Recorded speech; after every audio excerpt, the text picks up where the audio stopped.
पर भी कर्नाटका में भी हमारा अच्छा है, उड़ीसा भी है, गुजरात अच्छा जा रहा है, मध्य प्रदेश स्वीप कर रहे हैं, हिमाचल और उत्तराखंड में हम पूरा जीत रहे हैं, आसाम अच्छा है।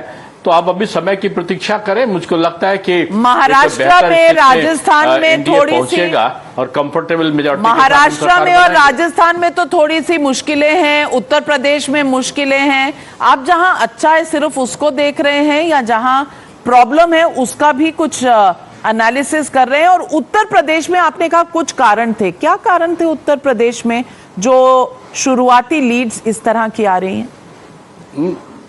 नहीं, अभी इस प्रकार की एनालिसिस ठीक नहीं है। अभी कोई कारण का विचार नहीं है।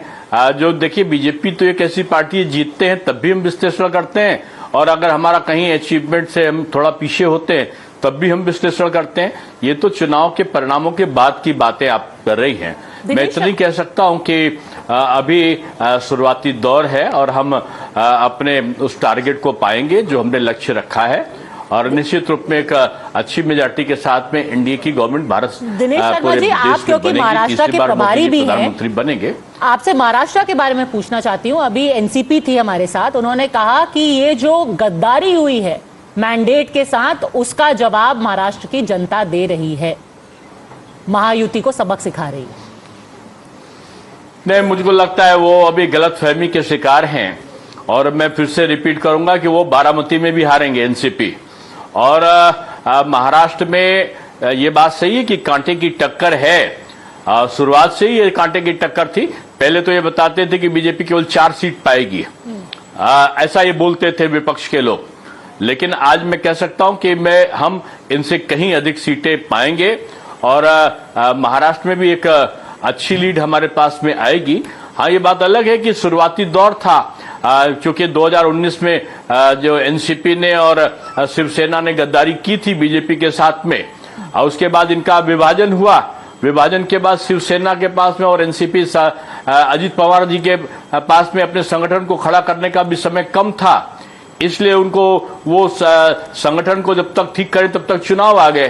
तो उसके बाद वो हम तीनों महायुति मिलकर अच्छा चुनाव लड़े हैं और विधानसभा में हमारी सरकार बनेगी। दिनेश शर्मा जी, मैं सवाल सीधा पूछूंगी आपसे। समाजवादी पार्टी ने जो ग्रामीण सीटें हैं उस पर बहुत अच्छा किया है, रूरल सीट्स में उत्तर प्रदेश के, और 32 सीटें ऐसी हैं जो ग्रामीण इलाका है जहां समाजवादी पार्टी आगे बढ़ रही है। 10 सीटों पे जहां बसपा का पिछड़ा वोट था, वो भी समाजवादी पार्टी उस पे लीड कर रही है। पिछड़ा वाला कार्ड जो खेला था अखिलेश यादव ने, क्या वो चलता हुआ, जमीनी सपोर्ट उसको मिलती हुई नजर आ रही है? नहीं, देखिए, इस बात जो आप कह रही हैं, ये बात जो विश्वमन था, उन्होंने जातीय एकता का विपक्ष ने उसको घोलने में कोई कसर नहीं रखी थी। झूठा प्रचार भी किया गया कि बीजेपी 400 आती है तो संविधान में परिवर्तन करेगी। हालांकि उन्होंने संविधान में परिवर्तन करने का काम उन्होंने किया कि एससी और बीसी कोटे से जो सामान्य मुस्लिम वर्ग को उन्होंने आरक्षण देने का कार्रवाई की, जान के कि वो आरक्षण कोर्ट उसको स्टे कर देगा, लेकिन उन्होंने दुष्प्रचार किया बीजेपी के खिलाफ। संविधान बदला खुद से और प्रचार किया कि बीजेपी बदलेगी। दुष्प्रचार विपक्ष के द्वारा इस समय इन चुनाव में काफी हुआ है, ये बात सही है, लेकिन जो मतदाता है वो समझदार है, और मतदाताओं ने तीसरी बार प्रधानमंत्री जी को मोदी जी को बनाने का संकल्प ले रखा है। आप निश्चित रहें, बीजेपी की सरकार बनेगी और उत्तर प्रदेश में हम बेहतर स्थिति में अभी आएंगे। दिनेश शर्मा जी, आप हमारे साथ जुड़े, आपका बहुत बहुत धन्यवाद। Also joining us this morning is Sandeep Dixit, and I hope we have our connection working with him. Sandeep Dixit, thank you very much for joining us on this broadcast. At the moment, the leads that are coming in, 227 for the India Alliance, 291 for the NDA. Do you think this is as per expectations and no hard feelings with the EVMs and the Election Commission? Navika ji, thank you. Sorry, actually, there was some problem with my internet at this end. I'm not in Delhi, so there is a bit of a problem. I mean, frankly speaking, I'm somebody who doesn't doubt, exit polls also when they come. So I was actually a little surprised when an exit poll showed such a large majority for NDA. I think what is coming right now, although I may be speaking out of line from, say, what we would otherwise publicly speak, but today's result day, so there is no issue, is broadly coming on the lines of what we expected it to happen. As I said, I mean, I'll be very happy if NDA is another 30 down. I mean, it'll be what Diwali for us, but that doesn't look like the case. From the morning, it's been consistently that the NDA has been around 300, 310, and the India Alliance has been around 220, 240. I don't know who the others are. So my feeling is that by the time we get to about 231, when 132, when the results get, I think it should be plus minus 10, 15 seats as of today. Hopefully, minus 20 seats on the NDA front. But I don't think the picture is going to change substantially today. All right. That's what my gut feeling is. As far as Delhi is concerned, BJP leading on all the 7 seats. Are you surprised given the fact that the Congress party and the Aam Aadmi party fought this election together? No, I'm not surprised. In fact, as I said again, when the elections go on, all of us obviously express confidence. And we were looking at fighting well in some of the seats. But when I was speaking to a very large number of people, one factor that was playing substantially for the NDA in Delhi were women voters. I don't know whether your surveys caught that or not. But women voters substantially, and maybe that is the case in the other areas where the NDA has done well, is that women voters, at least in Delhi, were overwhelming. According to me, almost 2/3 women voters in Delhi, and I'm not talking of Muslims and minority, there was a specific case because of particular policies of the BJP. But in the other cases, that was a substantial chunk that was going to the BJP. And in spite of our 1 lakh promise, etc., that was a fort of the BJP that we could not break. So my feeling is that, and Delhi is very often called as this microcosm of India. A lot of times people say that what happens in Delhi happens nationwide, although that's not really the case today. But even then, in the sense that they are not sweeping all India as much as we thought they would. But again, I would say Delhi is broadly going with the national mood. And the national mood is that you give a majority to NDA, but reduce the majority. And I think there, whether it was because of what we were saying or because of what was constantly being felt, I get a feeling that, which is I got from the states I campaigned in, is that people are feeling that there were extraordinary powers with the current government. So while there may not be a complete sense of dissatisfaction with the government, right? People wanted to look at a more democratic government and a more democratic parliament, and I think that's what they've given. What do you think about the Congress party's alliance with the Aam Aadmi Party? Is that a good thing or a bad thing in the long run?